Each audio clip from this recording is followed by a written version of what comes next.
Oke, halo semuanya, kita lanjut ke pertandingan selanjutnya. Tadi gua udah buat video ya tentang beberapa match di, FA Cup dan La Liga, lu bisa tonton di video sebelumnya. Dan kali ini kita bahas, baru banget laga berakhir antara Persib Bandung versus Semen Padang gitu ya. Ini gue melihat, dua dua dua tim yang bener-bener jauh banget ya, jauh dalam artian gua nggak berdasarkan permainan. Kalau permainan memang terutama di babak pertama di 15 menit pertama Semen Padang itu benar-benar bisa ngasih tekanan yang luar biasa ya ke pertahanan Persib. Tapi yang menjadi perbedaan bumi dan langitnya itu adalah tentang kematangan sih. Bagaimana Persib ini ya orang-orang banyak bilang mereka terlalu monoton, mereka hanya ngincer menang dan mereka bermain sebenarnya jelek. Dan gue setuju dengan hal itu. eh Peringkat satu tapi main monoton kayak gitu gak enak dilihat lah gitu ya. Tapi ya itu, that's how to be a champion tuh ya kayak gitu gitu. Lu nggak harus ngotot dari awal sampai sampai akhir. You know the tempo gitu ya. Kapan harus nyerang, transisi lu. Anyway, transisinya Persib bagus banget.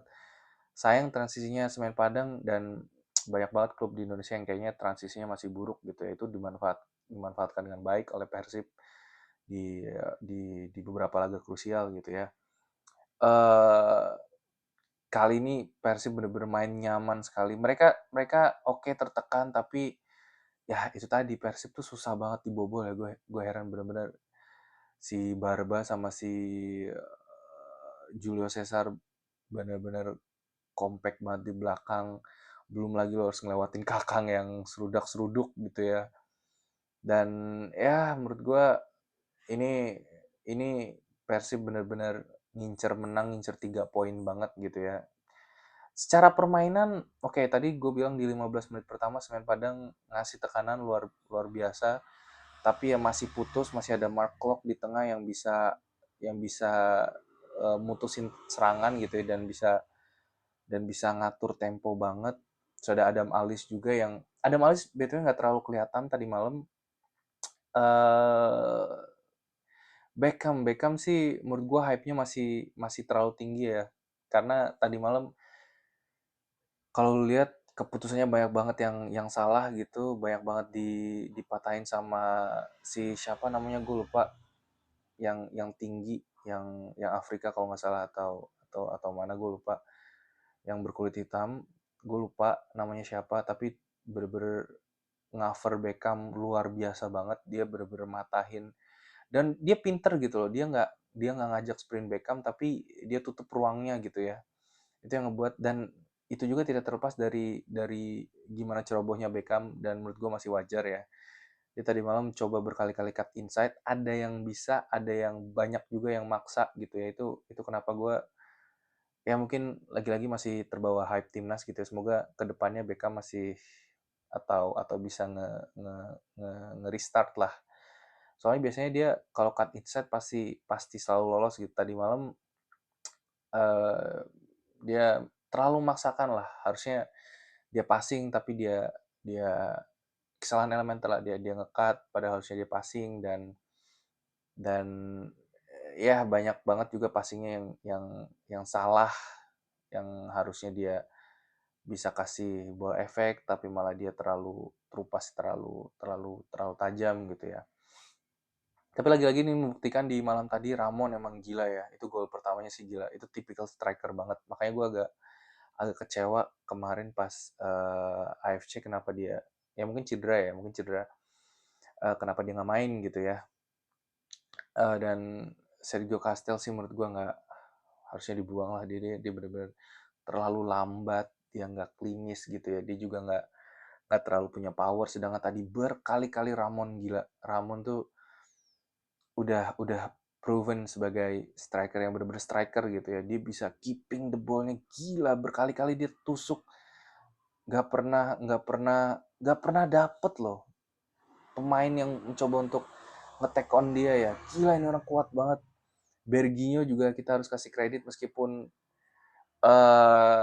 beberapa keputusannya juga ya kita tahu Berginho gimana ya, dia harusnya juga passing tapi malah shooting, ya tipikal winger banget gitu ya. Masih ada egoisnya gitu, tapi semoga ya mungkin dia mikirnya still win anyway gitu ya. Tapi ya ini harus dikurangi lah. Harus banyak. Tadi ada satu peluang yang dia harusnya yang pas dia cut inside terus sampai jatuh tuh pemainnya harusnya dia bisa bisa passing gitu.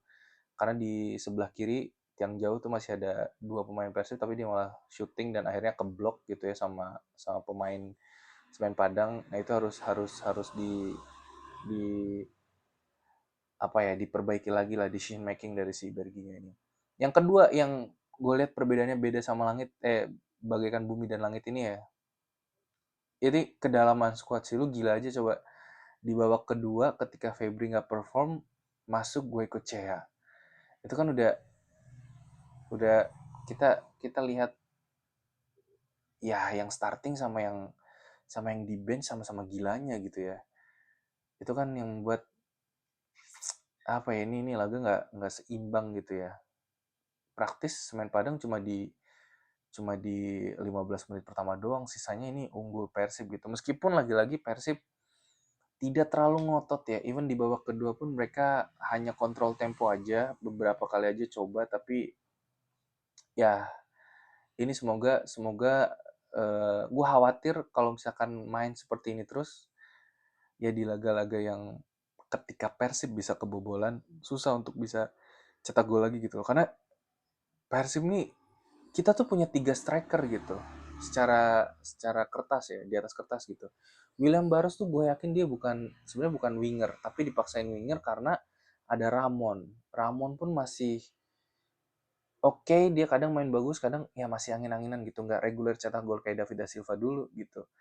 Saya ada Sergio Castel, kita punya 3 striker gitu, tapi tiga-tiganya itu dan bahkan tiga-tiganya ini nggak ada yang masuk top score gitu. Maksud gue kayak lu peringkat 1 tapi belum ada salah satu dari 3 pemain lu, 3 striker lu yang bisa masuk. Yang sih Sergio Castel masuk di paruh kedua ya, tapi still di paruh pertama kita tuh punya 2 striker. Makanya William Barros dan si Ramon tuh sering main jadi ya 4-4-2 gitu kan dengan 2 striker gitu. Meskipun di secara di atas kertas si William tuh kadang main di kanan gitu ya. Dan ini yang gue khawatirkan gitu. Ketika Persib berhasil dibobol, mereka cetak golnya tuh sulit sekali dan ini terbukti di level AFC gitu ya. Mereka mereka kesulitan untuk mengkonversi peluang sih yang gue takutkan ya dari Persib ini. Selebihnya lini lini tengahnya oke banget. Mark Klok asal nggak absen aja sayang banget pas di AFC absen. Tadi malam main rapih banget. Adam Alis juga Adam Alis sebenarnya nggak terlalu kelihatan sih ya tadi tadi malam ya karena ya